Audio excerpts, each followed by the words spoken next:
Creating conversation by introducing you to new people. That's what it's all about. Arrow.net, ARROE.net. We are unplugged and totally uncut with Michelle Figueroa. Good morning, Michelle. Right off the top, to be with another positive person, that is such a great place to be.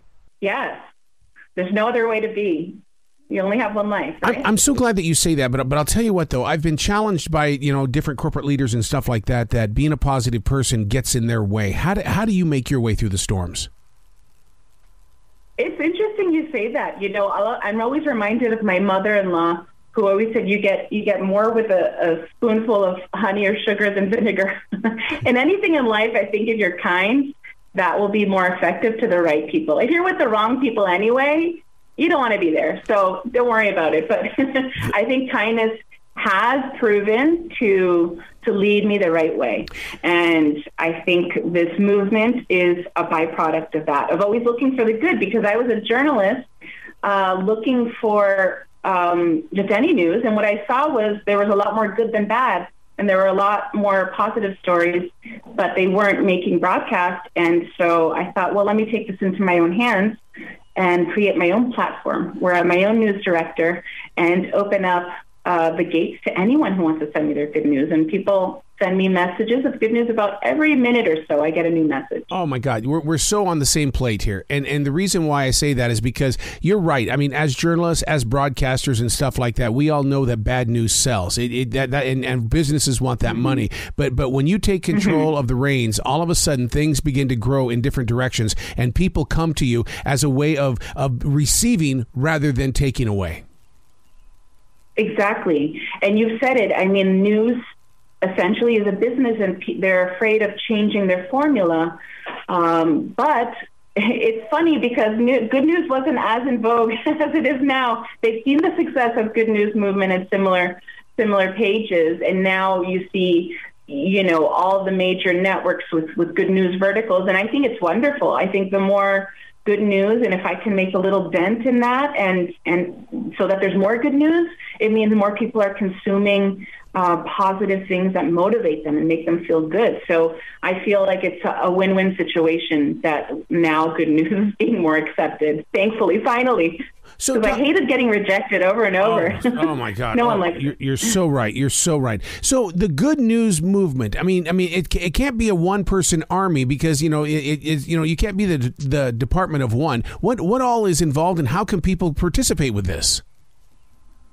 Everyone and anyone can participate. And it's funny, the other day someone asked me how many people I have on my team, and I said 4.2 million, because essentially, now it's like cell phones. Well, there you have your technology. Back in the day, you would have to wait for the news crew to come with the cameras, but now people have cameras. They can film their own stories.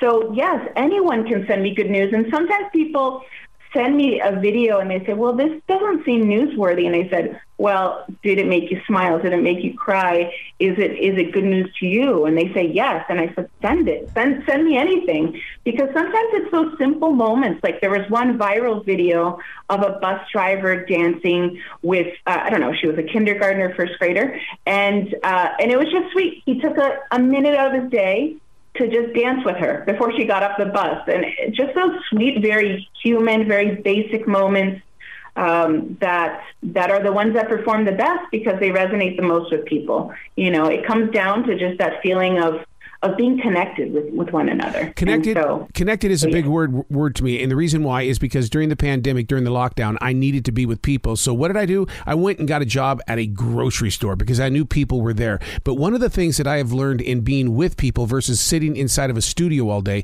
is that you can look at someone and say, tell me something positive. And they will sit there and share their story. So really, when you talk about a good thing happened today, it starts with the art of listening, does it not?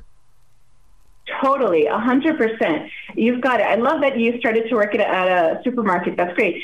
And yes, it starts with listening, and it starts with opening your eyes. Think about the amount of times we've walked down the street thinking about the past or the future or on our phones and not really plugged into all the little good things that are happening, all the sweet things that are happening, with someone paying for a coffee for the person behind them, someone playing music at the park, all these little things that maybe could go unnoticed unless, like you say, we listen, we open our eyes and look look around us. So I think that's really key. And that's my hope with the book too, is that people kind of open their eyes to all the good that there is. There's so much more good than bad. Yeah, in the book we're talking to, and listeners need to understand this, and they need to get their hands on it. It's called A Good Thing Happened Today. How much does mindfulness play in this? Because you've got to be aware every step you take. Absolutely. Yeah, life can be tough, and there can be things that kind of take us off track. But I think, trying to stay in a place of gratitude for all the things we do have and how miraculous it is that we have the loved ones who we have in our lives. I mean, there's a ton of good news. It's just a matter of just switching that perspective a little bit. Mm-hmm. My preacher yesterday, Stephen Furtick from Elevation, said one thing. He says, we spend too much time looking at our victories in the past, and we don't sit in the present to find the victory now. So isn't that what this book is all about? It's about, yes, find the happiness in your now. Exactly. Yes, I think that's so key. And sometimes we kind of put things off, or we think there's a perfect time for things. And it's funny. My mom is from South America, from Colombia, where they don't really plan get-togethers. They just kind of show up at each other's places. And I love that. I love it. Just find the joy now.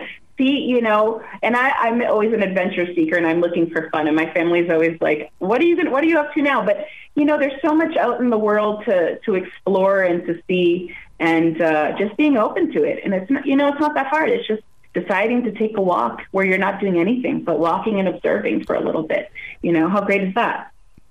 Young adults and younger listeners are going to sit there. They didn't pick up on a website or anything like that while we were having this conversation, because they're more interested in what we're talking about. But where they need this, where can they grow? Not go, but where can they grow? So, you mean the page online? Where can they find it? Yeah, just because people need to have this book. We need this book in our life right now. They need to have this as a tool, not just as a book. They need to have it as a tool. You're very kind, and I'm very flattered.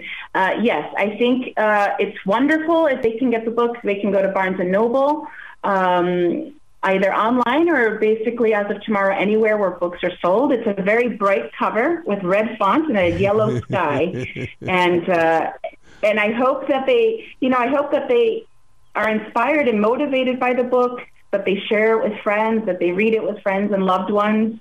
And yeah, to me, this is the best news. If I can affect one person, I will feel like I succeeded. That's really my goal with both online on Good News Movement on Instagram, but also with the book, is to make people aware of all the good there is, and that they can be the good news. The good news isn't always happening to someone else, or it doesn't have to be monumental to be good news. No, I mean, you can create little seeds of good news wherever you go. Absolutely. Michelle, please come back to the show anytime in the future. The door is always going to be open for you. Oh, that's very kind. Well, I feel like I have a friend already, and hope everyone finds a lot of good news today. Tell me what you guys find. You bet. Message me. You be brilliant today, okay? Thank you so much.